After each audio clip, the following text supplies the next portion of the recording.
Então nós vamos iniciar com a Nilza, que vai declamar em função do Dia das Mães. Eu vou declamar uma poesia de Carme Sinira em homenagem às mães. Ante o Dia das Mães. Mãe, do que ainda no alvorecer da existência, reclamo o doce conchego do desvelo do carinho. Mãe, do que já na flor da vida segue a caminho das primeiras luzes do saber e da virtude. Mãe, das que quer estar ainda presa aos torvelinhos dos desatinos e dos preconceitos. Mãe, das que souberam trocar as fantasias do mundo pelas confortadoras realidades eternas. Mãe, dos que, irmanados pelos sublimes ideais da fraternidade, lidam incansavelmente na seara do bem. Mãe, mãe de todos, em nome dos filhos que te venerem, quer o nosso lar, porta-voz da sacrossanta doutrina espírita, dizer-te que eles, todos eles, estejas tu onde tiveres, nesse ou no outro plano da vida. Anseio agora por mais um sorriso teu, de terna e serena alegria, no dia em que é todo teu. E quando todos desejam oferecer-te a mais carinhosa homenagem do coração, e aquelas santas palavras que santamente lhe disseste a vida inteira, nós te queremos dizer agora: Deus te abençoe, mãe, mãe de todos nós.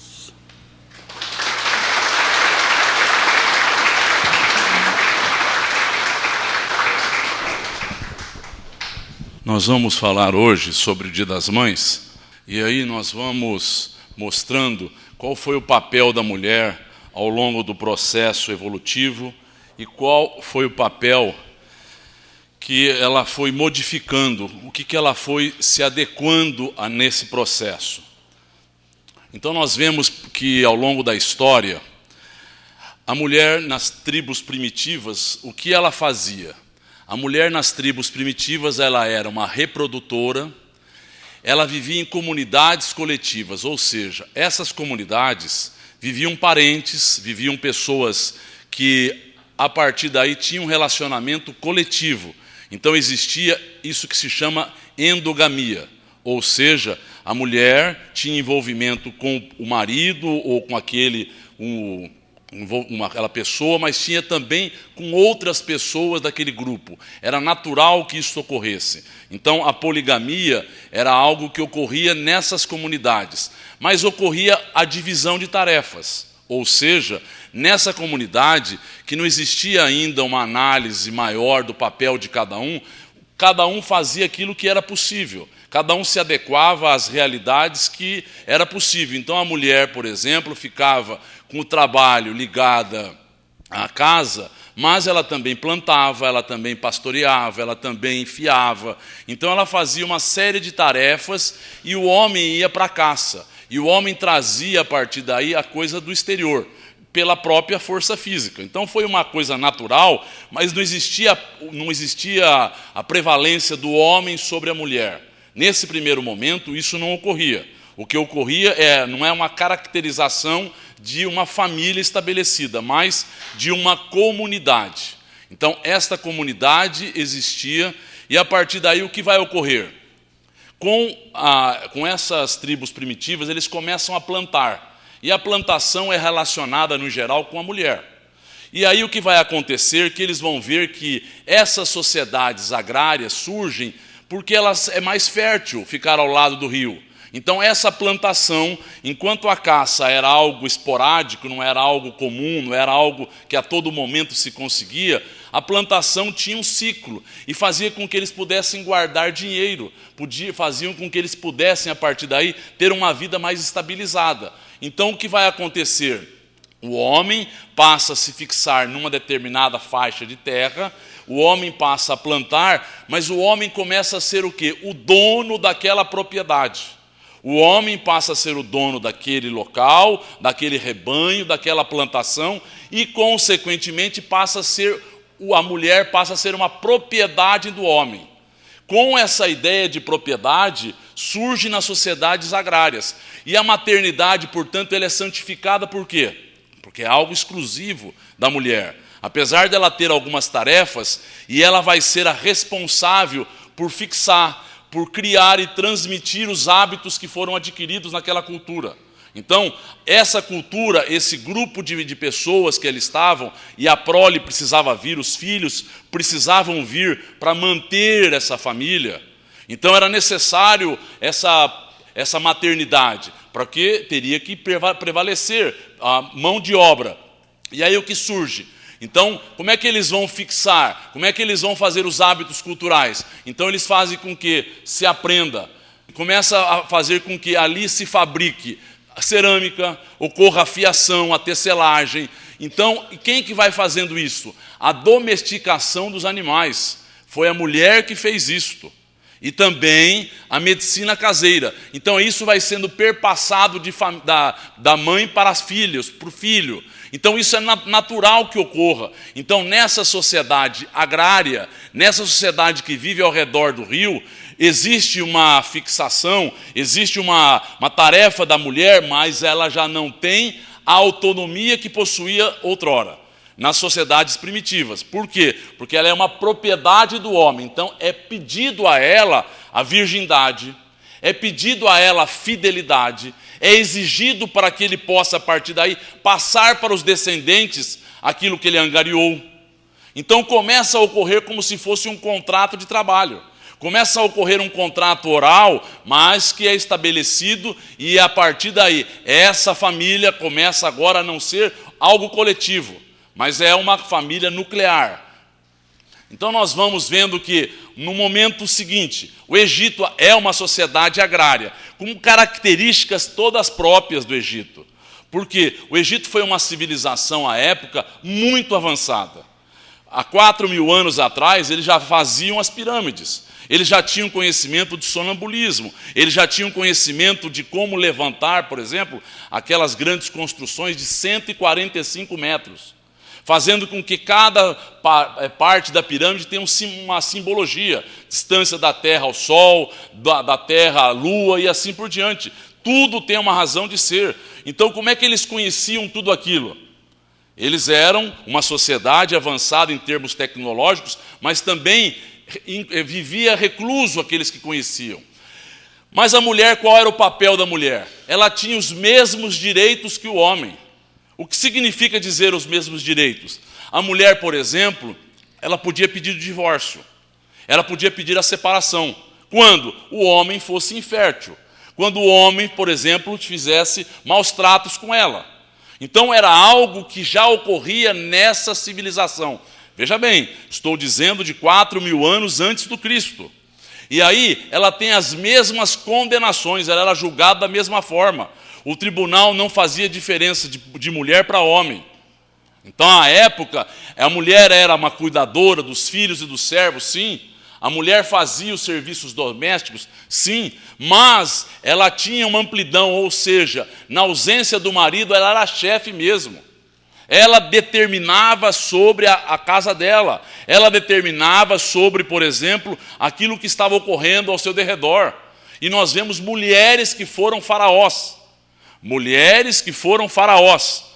Então, nós vemos que elas tinham uma tarefa muito interessante. Mas no Egito, queria-se perpetuar a família. Então, era cultuado a vinda da criança. A maternidade era vista como algo também santificado. Então, nós vemos aqui Osíris, o pai, Ísis, a mãe, e Horus, o filho. Então, elas tinham esse cuidado com a perpetuação. Porque aí iria passar o quê? Os laços, os conhecimentos. Mas eles eram preconceituosos. Por que preconceituosos? Porque eles eram exclusivistas. Eles acreditavam na teocracia, no comando de Deus, do faraó, ser a representação fiel de Deus na terra, mas também perpassando para os descendentes esses conhecimentos e esse posicionamento. Então nós vemos que era algo sagrado, nós vemos aqui Nefertiti com a criança, era algo sagrado e que se tinha proteção e que se pedia a proteção dos deuses. Deuses para que a mulher pudesse ter filho, deuses para que quando ela estivesse gestando fosse amparada, deuses para que na sequência do nascimento ela tivesse o acompanhamento. Então, era tido como algo sagrado a maternidade.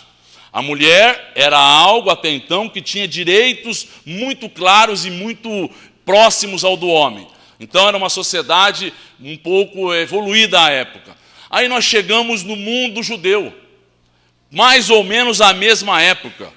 Mundo esse que vai mostrar o seguinte, que a mulher, ela não tem nenhumas facilidades. A mulher é inferior ao homem.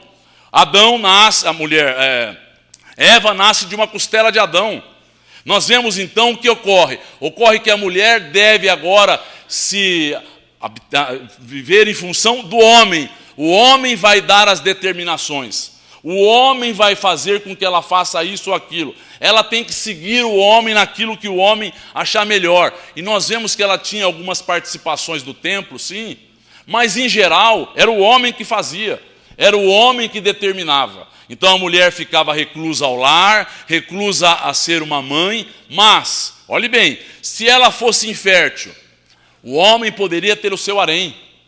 Tinha as escravas da mulher, no caso aqui Abraão, tendo um relacionamento com a escrava de Sara, Agar, nascendo aqui Ismael, o que deu origem ao povo árabe.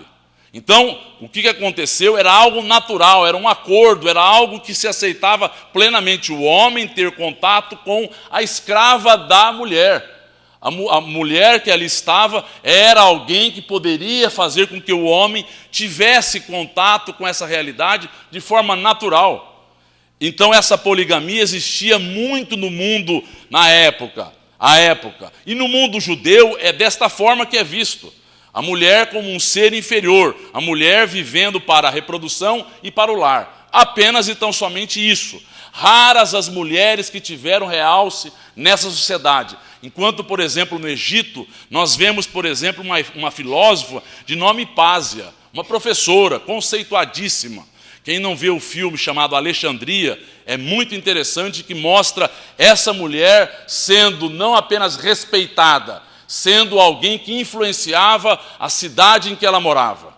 Então, é importante que entendamos, esse mundo aqui é um mundo de servidão para a mulher, de escravização para a mulher. Nós vemos na Grécia Antiga o que vai acontecer. Na Grécia Antiga nós vemos Xenofonte dizendo a seguinte situação: aquele que inverter a ordem que os deuses estabeleceram não escapará ao castigo. Qual é a ordem? O homem comandando e a mulher agora aceitando a este comando do homem. Então era uma sociedade profundamente machista, como a sociedade judaica. Mas aqui nós vemos o mundo grego, eu estou falando de Atenas. Estou falando de Atenas, o berço da democracia, o local em que nós fomos beber ao longo do tempo os conhecimentos mais avançados. Então vamos continuar vendo aqui. A mulher era inferior ao homem. Quem nos fala isso é Aristóteles. Aristóteles foi um grande filósofo que foi discípulo de Platão, que tentou explicar o mundo à sua época. O homem que tinha mais conhecimentos à época dizia que a mulher era inferior e ela tinha que se ater ao lugar dela e se satisfazer com isso. Então, as tarefas do lar, a procriação, quando a família era aristocrática, a mulher tinha direito de ler. Ela aprendia a ler. Quando não tinha esse conhecimento, não tinha esse direito. Agora, nas classes mais baixas, ocorria uma liberdade maior. A mulher precisava trabalhar para dar ou para ajudar no sustento da família. Mas começa a surgir a prostituição na Grécia. Por que começa a surgir? Porque começam a ocorrer guerras de domínio. E esses povos que eram dominados passavam as suas riquezas ao povo grego e passavam a não ter nada. E passaram aí, a partir daí, a serem dominados e começa a surgir a prostituição no mundo. Então nós vemos que isso aqui era algo que ocorria em grande escala. Em grande escala. Porque esses povos que eram comandados, eles não tinham para onde sair. Então começa a ocorrer a mulher se prostituindo, vendendo o seu corpo. Então nós vemos que essas tarefas em Atenas são diferentes, por exemplo, de Esparta. Esparta significa o seguinte: Esparta é um local mais belicoso, sim, mais belicoso. Esparta é, como se fala, o espírito espartano. Nós estamos falando do alemão de Hitler. Os espartanos reencarnaram na Alemanha de Hitler. E o que eles eram? Ligados à atividade física, ligado à eugenia. Ou seja, aqueles que nasciam com defeitos eram mortos.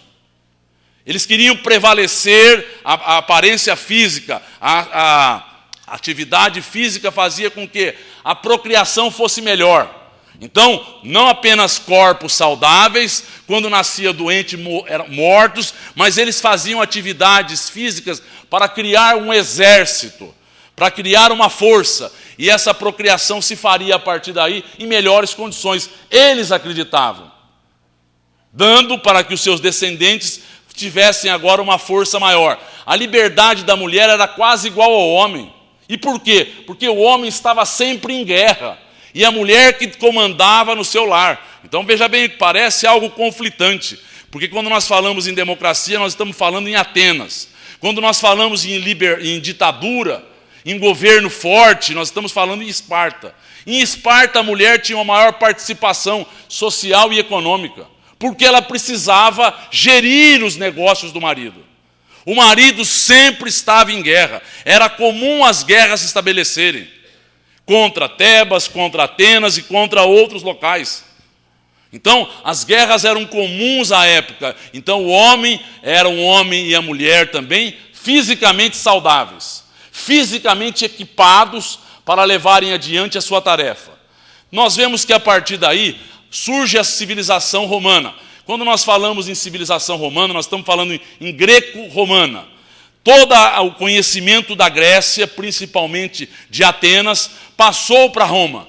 E em Roma o que acontecia? O matrimônio era muito cedo. A mulher com 11 a 13 anos no máximo se casava. O homem de 15 a 19 anos estava se consorciando. Então o matrimônio ocorria e a mulher agora casada era uma matrona. Ela dirigia a família. Ela tinha agora um estilo de vida consoante a riqueza dela, ou seja, uma mulher patrícia tinha servas, tinha a plebe ajudando a ela, tinha escravas, como na Grécia, e existia então toda uma riqueza, uma opulência se estabelecendo, e a procriação ocorria. E o que acontecia? Quando você procriava, a mulher procriava, quem iria amamentar eram essas servas, amas de leite, que teriam que engravidar também próximo para que pudesse agora fazer com que essa mulher não se cansasse, não diminuísse, segundo o que se pensava, a fertilidade. Então nós vemos que no mundo romano ocorria uma participação da mulher, ocorria. A mulher tinha uma certa liberdade para ir a jogos, para ir às termas, para ir a teatros. Ela tinha uma liberdade, ela não ficava reclusa na sua família, no seu lar. E ela escrevia obras, existiram várias poetisas, várias escritoras que participavam tanto na arte quanto na filosofia. E a prostituição, em função dessas guerras de comando, dessas guerras que ocorriam também com Roma, semelhantemente à Grécia, com maior intensidade, porque se fazia imperadores na sequência, os grandes generais romanos. E aí o que acontecia? Faziam com que aquela comunidade fosse envolvida, fosse despojada de tudo, trouxessem riquezas, e muitas pessoas não tinham para onde vir. Vinham para Roma para quê? Para tentar comer pão e ver o circo. E a partir daí se prostituíam em Roma. Então a mulher foi derrapando, a mulher foi sendo induzida a uma situação de subalternidade, mas o cristianismo é a tentativa primeira, ou segunda, diríamos, de trazer valores para a mulher. Em termos espirituais, é o primeiro momento em que a mulher é tratada pelo Cristo de forma igualitária, de forma integral. Ele não tinha discípulos mulheres, não. Ele não tinha apóstolos, ele tinha várias discípulas mulheres que o acompanhavam. Por exemplo, Maria, Marta, nós vemos, por exemplo, Joana de Cusa, nós vemos Maria de Magdala, nós vemos uma infinidade de mulheres seguindo, estando próximas e sensibilizando-se com a postura do Mestre. Então, o cristianismo é sim uma mostra de que nós temos que tratar igualmente a mulher. Quando ele vai a Samaria e ele está diante de uma fonte, a mulher da Samaria primeiro não recebia o judeu de Nazaré, por exemplo. E ele vai não apenas ter contato com ela, vai falar com ela dizendo os problemas dela. Ela fica tão assustada que ela vai chamar os seus familiares. Ele diz dos casamentos, dos filhos, e ela vai chamar.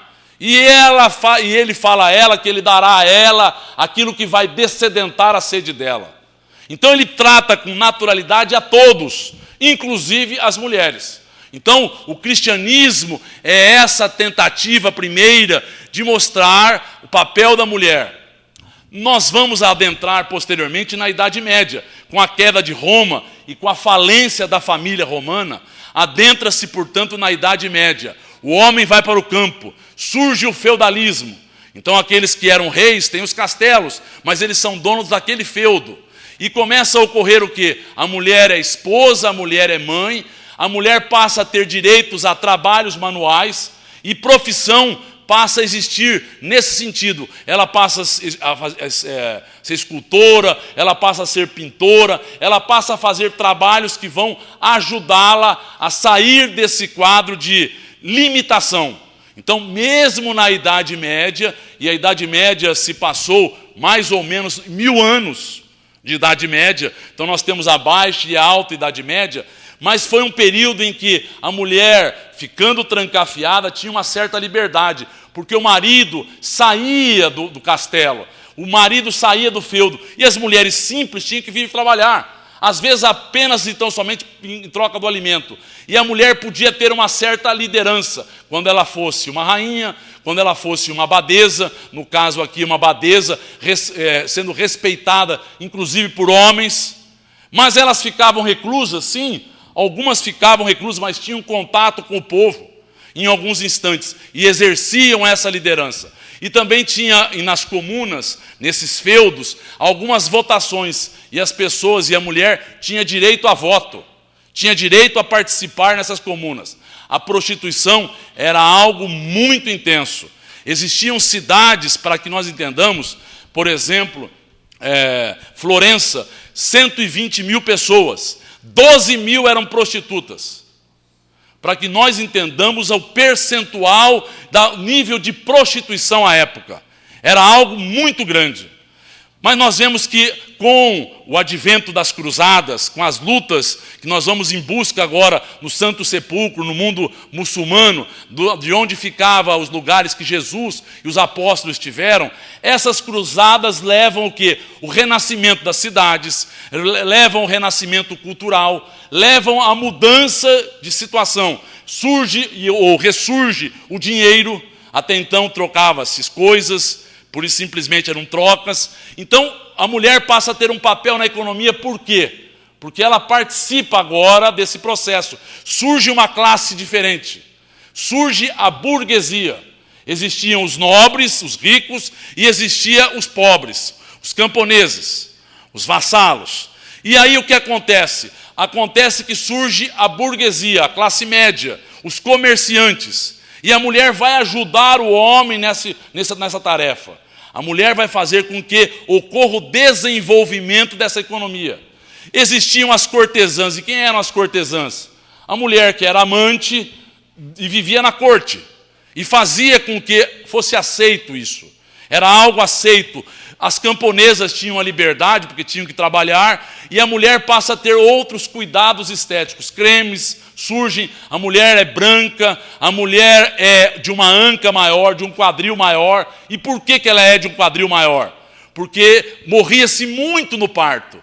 Então o homem via a mulher agora com outro perfil. A mulher, ao invés de ser esquálida, era roliça, para que houvesse um nascimento, privilegiando ainda o lar, privilegiando ainda a procriação. Então nós vemos que a mulher podia se envolver com cultura. Ela tinha mulheres que conheciam várias línguas, desde que ela tivesse tempo e oportunidade. Não era vedado a ela. Não era vedado. Então era algo possível de ocorrer. Então nós vemos que o Renascimento aflorou, com a Mona Lisa, aqui nós vemos aquele padrão de beleza à época, aflorou um outro tipo. Então, o que está ocorrendo no Renascimento? Onde nós vamos buscar agora? Por que Renascimento? Porque nós vamos buscar onde o mundo parou. O mundo parou em Roma e na Grécia. E os artistas agora, Leonardo da Vinci, Miguel Ângelo, vão reviver aquilo aonde tínhamos parado. Porque para eles a Idade Média foi o momento de trevas da humanidade. Então nós vemos que surge adiante a Revolução Industrial. Então, com a Revolução Industrial, a mulher agora, além de cuidar da prole, além das tarefas domésticas, a mulher tinha que trabalhar. Olha bem, e por que tinha que trabalhar? Porque foi dado a ela a possibilidade. A remuneração era muito pequena, mas ela ganhava menos do que o homem. Em torno de 40% a menos do que o homem ganhava. Se trabalhava de 12 a 16 horas por dia.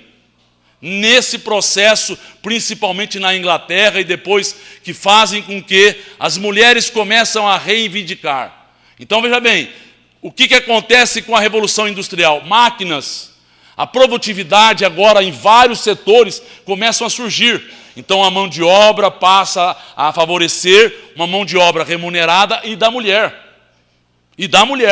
Então, nós vemos que essa Revolução Industrial fez com que a mulher saísse de casa e fosse trabalhar. E os filhos ficavam como? Os filhos ficavam quase que esquecidos. O índice de morte era tão grande, porque as pestes aqui eram tamanhas, que se morria demais. As infecções eram gigantescas. Nós tivemos peste amarela, peste negra, peste bubônica, tivemos vários porque não tinha salubridade, ou seja, o encanamento, o esgoto era muito maltratado à época. Se urinava nas ruas, se jogava os dejetos na rua, como se isso não fosse dar problema. Então o nível de conhecimento era muito pequeno. E nós vamos ver que a mulher agora, na Revolução Francesa, com os preceitos de liberdade e igualdade, almeja um papel de cidadã, almeja um papel de trabalhadora, de indivíduo perante a sociedade. Então a mulher agora participou da Revolução Francesa, não foram aqueles líderes, mas esteve mostrando que era possível, era almejado uma melhoria da mulher, da participação dela. Isso vai repercutir adiante. Esses ideais vão repercutir na sequência. Então nós vemos que o século XX e o XXI trouxeram uma série de melhorias para a mulher e para a nossa vida. Vamos ver alguns. Até então se conhecia ciclos de vida assim. A mulher era criança e ficava mulher pela menstruação, pela menarca. A primeira menstruação fazia com que a mulher agora estivesse apta a se casar, apta a ser uma mulher. E quando ela entrava na menopausa, ela era velha. Então o ciclo de vida era determinado por fatores sexuais. Hoje nós não podemos dizer que a mulher é velha aqui, e nem que ela está apta ao casamento aqui. Houve um desenvolvimento, houve uma mudança de paradigmas. Então nós passamos a ver a realidade de uma outra forma. Até então não era assim. Até o começo do século passado, o que acontecia é que a mulher casava-se muito nova.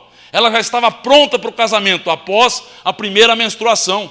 E era velha mesmo, e ela se sentia velha. Honoré de Balzac fala das balzaquianas. Com 40 anos a mulher estava velha. Velha. Então nós vemos isso depois da Revolução Francesa como algo normal. Então nós vemos o seguinte: surgem os cuidados com a criança. A puericultura. No ano de 1899, no Brasil, em 1915, surgem esses cuidados com a criança. Ou seja, a criança passa a ter um acompanhamento fisiológico, um aleitamento, um acompanhamento psíquico, um acompanhamento motor. Então, isso tudo com o desenvolvimento dessa subespecialidade da pediatria, que faz com que a criança seja vista de uma outra forma. A criança até então era um adulto em miniatura. A criança era importante na medida em que ela trabalhava, era uma mão de obra ativa. E pura e simplesmente isso. E aí surge o quê? A mudança, o parto passa de um parto domiciliar para um parto hospitalar. O número de mortes que se reduziu é significativo. E isso ocorreu entre a Primeira e a Segunda Grande Guerra. No Brasil, mais ou menos no ano de 60 e pouco, na década de 60. Na Europa, a partir entre a Primeira e a Segunda Guerra Mundial, então a parteira não era alguém que não tinha conhecimentos. Era um médico aqui que se especializou, que sabe o que está fazendo, tem conhecimento científico, está num ambiente adequado para que não ocorram infecções e não ocorra uma série de transtornos. Então, essa mudança fez com que a capacidade de ser mãe fosse também modificada. Então, não há como não ter uma mudança. Foi uma mudança significativa. Uma outra mudança, o movimento feminista. As pessoas poderão dizer que foi um movimento excessivo. Mas o que acontecia? A mulher foi oprimida ao longo dos séculos, ao longo dos milênios. Como é que ela vai sair dessa opressão? Tem que ter um movimento contrário com muita intensidade para que se chegue no meio termo. Então, qual eram os preceitos do movimento feminista? Direitos democráticos. A mulher quer votar, a mulher quer ter a capacidade de se divorciar, de estudar, de trabalhar. A mulher quer ter esses direitos.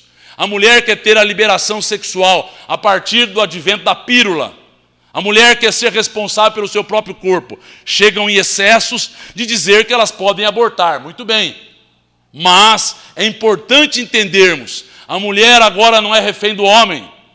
A mulher agora tem uma liberdade. Então, essa liberação sexual ocorreu para mostrar ao homem que ele não é o agente da vida, apenas ele. Ele é um participante. E por isso tem que ser ouvido, mas ela também. E aí no mercado de trabalho, a diferença salarial ainda é gritante. Hoje, a mulher determina o sustento na casa em 40% dos lares do Brasil. 40% dos lares são comandados economicamente pela mulher. E, mesmo assim, existe uma diferença salarial. Então, o que nós estamos colocando? Que esse movimento visa um meio termo, visa um equilíbrio. O homem e a mulher terem agora participações mais adequadas no mundo, tanto na criação dos filhos, quanto no mercado de trabalho. Ambos podem e devem buscar, só que tem que ter responsabilidade. Nós não podemos nos deixar levar pura e simplesmente por números, pelo capital. O nosso aspecto é dar ao ser humano que está vindo ternura, educação, acompanhamento, atenção. Isso é que é fundamental. Não adianta nós darmos coisas se nós não dermos o essencial. Então, esse aspecto é fundamental. A maternidade, a mulher, mostra não porque ela gerou um filho, mas porque ela é alguém com maior sensibilidade de entender isso. E aí nós vamos entrar numa história de Abigail, que não é alguém que teve filhos, mas era alguém profundamente sensível, alguém profundamente ligada ao seu irmão e ao seu pai. Então isso se passa no ano de 38, em Corintos, na Grécia. Abigail o que fazia? Abigail foi, porque ficou órfã de mãe, foi orientada pelo seu irmão. E aí o irmão dela deu todas as diretrizes religiosas, pautou a vida dela em termos morais, fez com que ela entendesse aquilo que a mãe havia deixado a ela. Preceitos de correção, de idoneidade, dela ser uma mulher correta. E a partir daí o que está acontecendo? Eles estão diante do pai, que foi agora espancado por questores romanos. Romanos espancaram a ele, mas ele ouviu falar que ele poderia ter direitos de uma propriedade que ele havia perdido. E ele vai buscar os seus direitos. E aí o que acontece? Acontece que não pura e simplesmente ele perde o resto que ele possuía, e ele volta profundamente revoltado, e vai e coloca fogo na propriedade ao lado, que fora sua e fora tomada. E aí o que acontece é que o filho, Estevão, no caso aqui ainda Gesiel, trabalhou o dia inteiro para apagar o fogo. E ela orando ao lado do pai. Abigail ao lado do irmão e do pai. Quando eles recebem a visita agora das autoridades romanas, eles iriam ser presos, porque sabia-se que ele havia colocado fogo na propriedade. E foram presos. E aí nós vemos Abigail conversando com o irmão. E aí o irmão fala bem claro a ela: ocorra o que ocorrer, mantenha-se firme, honre a Deus, lembre-se da mamãe, dando a nós os melhores parâmetros de vida.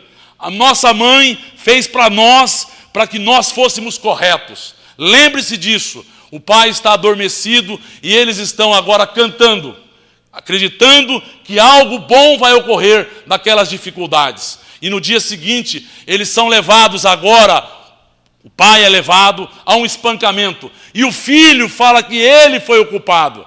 Ele havia feito, porque ele queria evitar o espancamento junto ao pai. São espancados juntos, ele não havia feito nada, ele havia ajudado.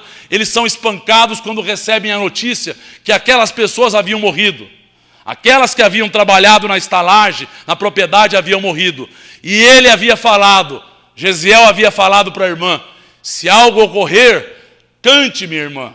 Cante o Salmo 22. Lembre-se que nós somos crentes e acreditamos em Deus. E aí o pai está expirando, ele está muito fraco e fala à irmã, Abigail, cante. E ela começou a cantar. Foi um susto naquele ambiente. Todos ficaram assustados. Afinal de contas, como nos fala Emmanuel, é um gorjeio de um pássaro que está numa primavera com uma asa doentia. Aquilo fez com que todos parassem. O que estava ocorrendo? Ela, a partir daí, foi solta, liberta. O pai, expirando, veio a morrer. E o romano que levou ela até a porta disse, minha filha, saia de Corinto. Aqui eles vão perseguir você. Saia de Corinto. E o meu irmão? O seu irmão vai para as galeras romanas. Vai trabalhar remando para que trouxessem patrícios romanos. E ninguém volta das galeras. Não, lembre-se disso, fuja. E ela vai agora ao encontro de uma lavadeira amiga da mãe e que levam ela até Zacarias e Ruth. Zacarias e Ruth eram um casal que havia perdido o filho por esse problema de propriedade, de terra, e estava se saindo daquele local. 3 dias ela passa entre a vida e a morte. E eles saem dali e vão agora rumo à proximidade de Damasco. E vão viver lá. Ela como uma filha desse casal. Ela vai viver ali dando a esse casal a alegria. E a partir daí o que acontece? Esse casal começa a se estabelecer, começa a sair-se bem na estrada de Jope, próximo a Damasco. E a partir daí ele produz uma festividade na sua casa. E ela vem a conhecer Saulo de Tarso. Ela vai se enamorar de Saulo de Tarso, o doutor da lei. E ela está conversando com ele, que ela queria notícias do irmão. Gesiel era um irmão muito amado, que ela queria saber aonde ele estava. E ele buscava informações e não possuía, não tinha. Até que o tempo vai passando, ele é levado agora a se confrontar. Gesiel se torna Estevão, porque se torna cristão, e ele vai ver agora uma preleção de Estevão na Casa do Caminho. E fica espantado com aquele homem. Tenta agora tergiversar, tenta debater, e ele é firme. E ele agora leva esse à prisão.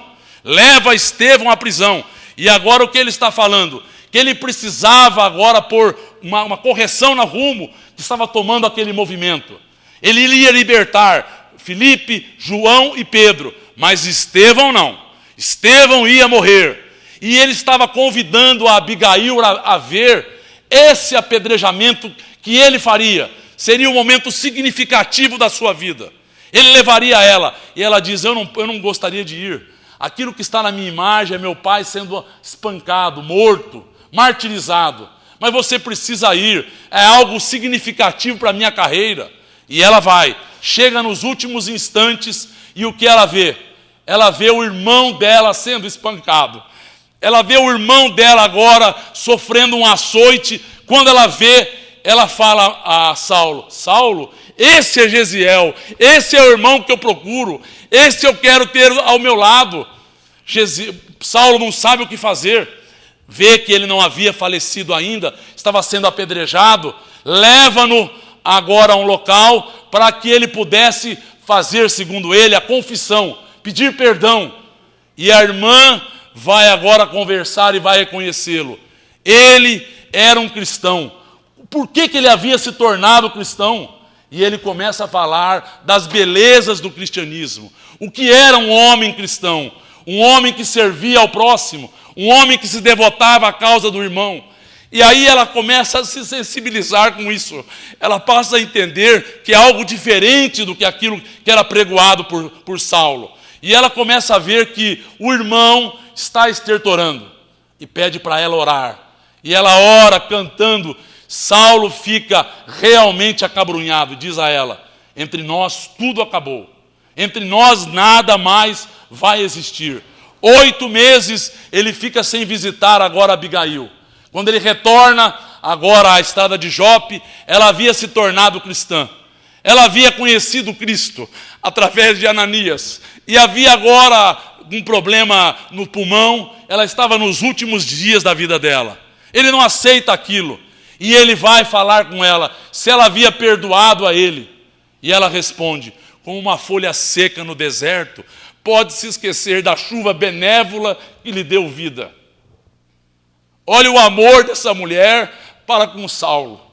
Ela não havia apenas a perdoado, ela entendia o posicionamento dele. E aí ela relata no outro dia que ele retorna, ela está nos últimos instantes, ele é chamado e ela relata: eu vi Estevão e Estevão me disse, Gesiel me disse, que nós estaremos juntos orando por você, Paulo, orando por você, Saulo, para que você seja um homem de Deus, um homem cristão.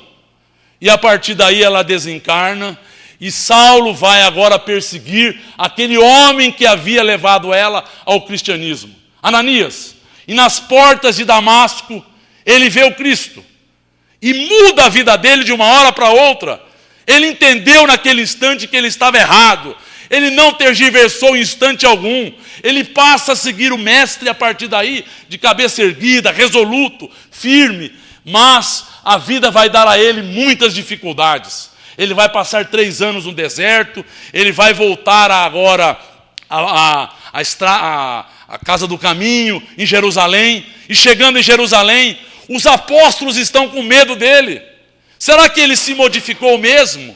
Será que ele é aquele homem que ele está dizendo ser? Ou isso é um engodo? Ele não se sente à vontade ali. É recebido, mas não efusivamente. Sai dali, vai em busca do seu pai, o grande amigo da vida dele. Chega junto ao pai e o pai o enxota de casa. E o pai mostra a ele que se ele não renunciasse ao Cristo, ele não permaneceria mais ao lado e tendo os direitos de família. E aí ele vai ao lado de Tarso, cidade do pai, adoecer com a bolsa que o pai mandou de dinheiro. E vai adormecer e nesse momento ele tem um encontro que vai marcar a vida dele. Um encontro espiritual com Abigail e Estevão, que mostram a ele que o Cristo também foi perseguido. Aqueles que querem o seguir terão que passar pela porta estreita. Aqueles que quiserem estar ao lado do Cristo terão que testemunhar a fidelidade ao Cristo. E aí, em outro instante, a mesma coisa. Um momento de dificuldade com a religião, com a casa do caminho. Ele estava com brigas, com problemas. E ele agora novamente vê Abigail e vê Estevão. Então nós vemos que a participação dela foi tão grande na vida dele, de Saulo, mas de Estevão também. Quando Saulo, após andar mais de 10.000 quilômetros pregando o evangelho, de ter fundado mais de 500 igrejas nascentes, de ter feito com que o cristianismo pudesse se espalhar, é recebido agora pelo mestre Jesus, por Estevão e por Abigail. O que nós estamos dizendo que ela é um espírito da esfera crística, um espírito superior. Não foi mãe, mas é a mãe de muitos de nós. Que Deus ampare a todos nós. Então nós vamos finalizar a nossa reunião agradecendo a Deus, a Jesus, aos bons amigos espirituais, que possam amparar as mães de cada um de nós, aonde quer que elas se encontrem, que elas recebam as nossas mais sinceras vibrações, para que elas se refaçam, para que elas estejam em paz, para que nós possamos ser os melhores filhos e possamos também ajudar as nossas esposas a criarem os nossos filhos e serem as melhores mães. Que nós lembremos disso. A sensibilidade é um fator que não pode faltar nas nossas vidas. A atenção, o sacrifício, a renúncia que faremos em prol deles, fará com que nós estejamos agora trabalhando esse espírito maternal. Pedimos pelos espíritos ligados a esta casa, mulheres que tanto nos amparam. Tia Bebé, Dona Emília, Dona Irma Ragazzi Martins, Dona Benedita Fernandes e tantos outros espíritos estejam recebendo as nossas mais sinceras homenagens. Que nós não mercantilizemos a data, que nós transformemos esta data em algo de coração. Possamos dar as nossas melhores preces, as nossas melhores energias a todas elas. Pedimos ainda pelos hospitais em nossa cidade, que eles sejam amparados, os enfermos, os que lá estão, médicos e trabalhadores, possam receber ajuda e se restabelecerem na medida do possível e aceitarem a realidade, com muita renúncia, com muita resignação. Continuemos vibrando pelo núcleo de ressocialização e pela Fundação Casa. Que esses ambientes possam receber as nossas mais sinceras preces e energias. Que os internos que lá estão sejam amparados. Assim como vibramos e pedimos em favor destas casas assistenciais em nossa cidade.